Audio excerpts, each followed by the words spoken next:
Nous, on arrivait de Californie, où tout est très cool, et là, c'était un système vraiment très rigide. Tout était codifié, il fallait rentrer dans des cases. Par exemple, on nous avait dit, notre fille au jardin, elle avait 5 ans, elle a du retard parce qu'elle ne sait pas écrire en cursif. Et à côté de ça, elle parlait couramment anglais et français, elle était bilingue, mais ça rentrait pas dans les cases d'acquis, parce qu'en fait, en France, on voit ce que l'enfant, on a tendance quand même à voir souvent le négatif, les lacunes, et pas à mettre en valeur les capacités de l'enfant et ses atouts. Voilà, puis on voyait notre fille quand même dépérir, sa joie de vivre disparaître. Il fallait elle était habituée donc en Californie.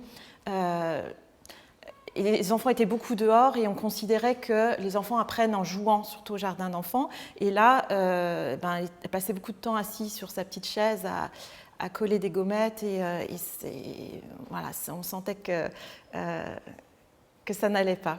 Et donc dès qu'on a pu, on s'est rapproché de l'école de Verrières-le-Buisson et depuis 10 ans, elle est là et très heureuse.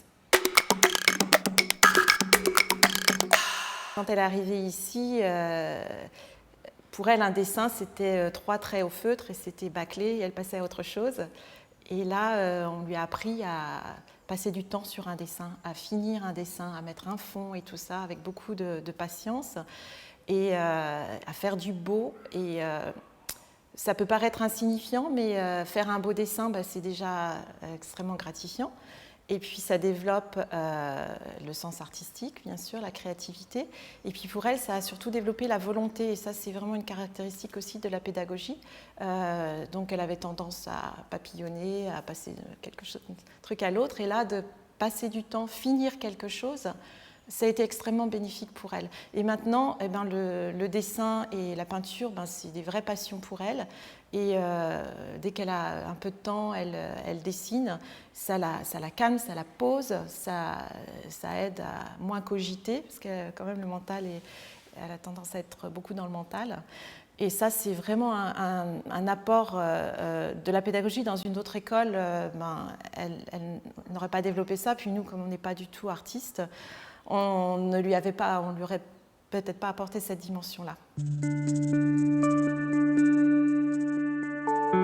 Les valeurs transmises à l'école, c'est avant tout le respect de l'autre, le respect de la nature, le courage, la volonté, la persévérance, la tolérance, l'ouverture aux autres. Il y a des fêtes qui sont particulières à l'école Steiner, qui sont des fêtes qui rythment l'année au fil des saisons, comme par exemple aujourd'hui c'est la fête de la Saint-Jean, donc on célèbre le solstice d'été. Ça a le nom d'un saint, mais c'est pas religieux du tout, c'est une fête culturelle, traditionnelle. Et ces fêtes, elles sont très importantes pour la vie de l'enfant. Elles rythment l'année et ils sont tous très attachés. Les parents aussi, c'est l'occasion de se retrouver. Donc non, il n'y a pas de religion enseignée ici, il n'y a pas de dogme.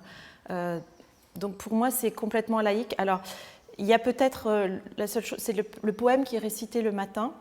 Voilà, c'est un très beau poème de gratitude pour la nature, pour tout ce qu'on a. Et il y a le mot Dieu qui est mentionné. Donc pour nous, ça ne nous dérange pas du tout parce que Dieu, on met ce qu'on veut derrière. Ça peut être l'univers, le surmoi, tout ce qu'on veut. Mais voilà, et si pour nous, ça ne nous dérange pas. Et je pense que Dieu, c'est un mot universel et il ne faut pas s'attacher à ça. Donc oui. Moi, je considère que c'est laïque. Non, pas du tout, et tout au contraire, parce qu'ici, c'est la libre pensée.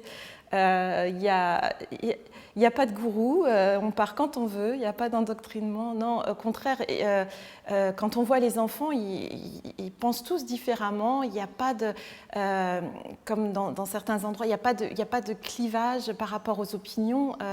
Ils respectent la diversité. Au niveau des parents, c'est pareil. Je pense qu'il y a toute la diversité sociétale qui est représentée, il y a toutes les opinions politiques. les croyances religieuses, et même au niveau de l'éducation, on n'élève pas tous nos enfants de la même façon. Donc non. Et puis si vous regardez la sortie de l'école, il n'y en a pas deux habillés pareil. Pour moi, c'est vrai qu'à l'adolescence, ils ont tendance à tous s'habiller pareil. Ben ici, non, ils sont tous libres.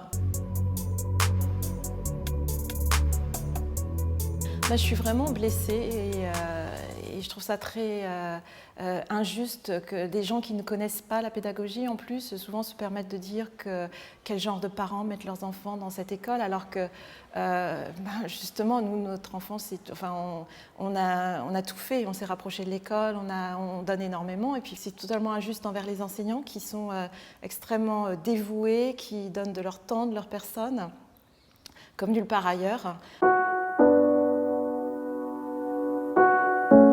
L'anthroposophie, c'est ce qui sous-tend à la pédagogie ici, et c'est ce qui